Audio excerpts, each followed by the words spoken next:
I just love it when a figure stands so easily. It feels amazing when you can put a figure into any pose and just have them stand up so well.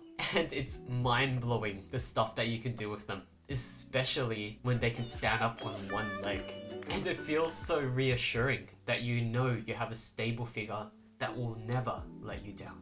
That is the reason why I love Primal so much. He's so fun to play with, and a huge reason why is because of his ability to just stand. It just adds so much to the overall play experience, and it makes playing with him so satisfying. He is the best Rise of the Beast Studio Series figure by far, just solely due to play value. And I can say the same for MPM Brawl. Although he may not be as dynamic or has as much range as Primal, his hefty, chunky feet make him feel so stable, unlike his Black Mamba counterpart. Besides my obvious bias for this character, I do think he is the most playable MPM figure, and him being so stable is the main reason why. The fact that there is die-cast metal there helps a lot as well, not just to help him stand, but to also make him feel so much more stable when planted on the ground. It just makes these guys so satisfying to play with. And what's also satisfying is when a figure is fully filled in. I do understand why some figures have hollow parts, and I am okay with it mostly. They do it due to budgetary reasons, or just to make room for something else to go into it. It's just that sometimes it does get out of hand.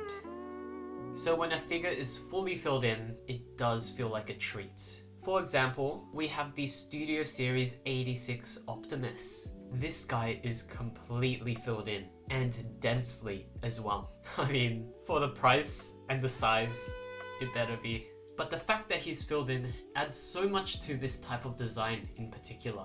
Since he is more blocky and flat, leaving hollow areas would stand out even more. With something like Bayverse figures, due to their aesthetic being a lot more messier, the mess of parts are able to hide the hollowness better. But when you have something styled like this Optimus, the hollow parts just stand out even more.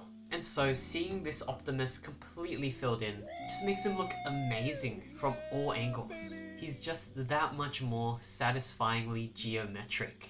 And it can even make KOs feel nice. This Barway KO of Shockwave is one of my favorites, and I expected to not like it due to the quality. But a big reason why I don't mind the quality is that he has no hollow spaces at all. I know, filled in plastic doesn't really change the actual quality of the material, but it definitely helps to sell the illusion of quality, and it makes it less of a KO in my eyes.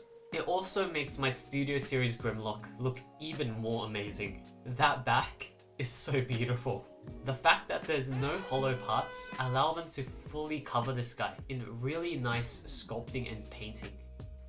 To be honest, I never understood the hate against the people who are into G1 styled figures, or to people who are into Bayverse figures, or anything else. I feel like we can just like whatever we like without anyone hating, because what's nice about Transformers is that there are so many different continuities, and that means that there will always be something for someone. Just look at how many Optimus Primes we have. These are all the same character, by the way. This is amazing in my opinion, and just due to the sheer number of designs, obviously you won't like some of them, and no one is expecting you to. But since there are so many interpretations of these characters, you're guaranteed to find at least one version that clicks with you. And this makes collecting Transformers so much more fun. I never expected to have this stand next to this, or this next to this, or have these guys next to each other. Their aesthetics are completely different, but at their core, they are all Transformers. So whether your favorite Optimus is blocky, mechanical, a mix of both, completely different from the source material, or just a straight up monkey, it's all valid. Different eras exist to appeal to different people, and that is what keeps the franchise alive. But then again, I do think that these debates over designs are pretty rare, because generally the community is pretty nice. We are all just having fun in this hobby, and it's nice having a shared interest with everyone. None of my friends or family are into Transformers, and so the only people I can really talk about Transformers to are you guys. And I do appreciate it. This is the first time I have a community for this interest, and it's really fun interacting with all of you.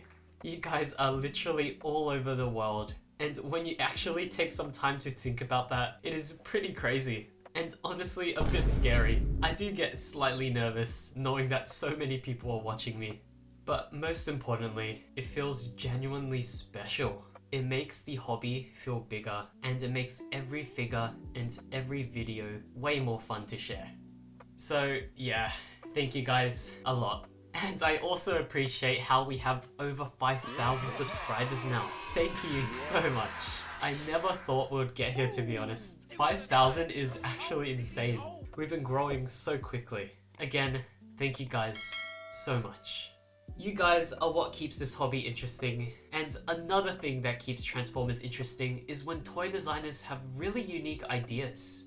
For example, Missing Link is an amazing concept.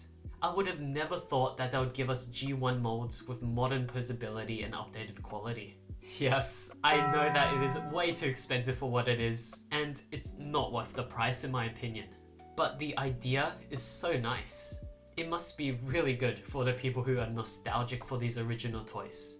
And on top of that, if you don't want to commit to that price tag, there's a deluxe class version of this, which I do want to get. Even though I have no attachment to G1 at all, the concept itself is so appealing to me. I think it's nice as well that Hasbro gave us two options, a high-end version and a more accessible one. And the Spotlight 3-pack isn't the best. It's a tad disappointing that they make you buy 3 of the same mold, but looking at the positives, the idea behind it is really good. Having actual toys made intentionally to look like the grey model concept and the prototype is so cool. It's just a unique and novel idea. I have never seen this in any toy franchise. If this wasn't in a free pack, I would have just bought the grey model version. I really do want a figure like that one day. It is very interesting. The cel-shaded version is nice as well, and it is what most people wanted. Just a shame that they locked him behind a 3-pack. But still, I do love it when Hasbro tries unique and interesting ideas, because sometimes the sheer concept sells the figure. I really wanted figures of Brawl and Bone Crusher. Unfortunately, by the time I was getting into collecting Transformers toys, it was already Dark of the Moon. And these characters were not featured in that movie or any movie from then on. So I was pretty sad, and I figured that I'll never get these characters. Until years later, I was able to get them. So when you have been waiting for so long for your favorite character to get a new toy and it finally happens, it feels so nice. And I was pretty spoiled because their NPM versions also came out as well. I was ecstatic, and I still am. From having nothing to having a mainline version and an NPM version in such a short period of time is so nice. Let me know if you guys have any stories similar to this, where you have been waiting for so long for a character and you finally got them. I'm looking forward to reading them in the comments. Thank you guys so much for watching all the way to the end of this video, and I hope you have a good day or night.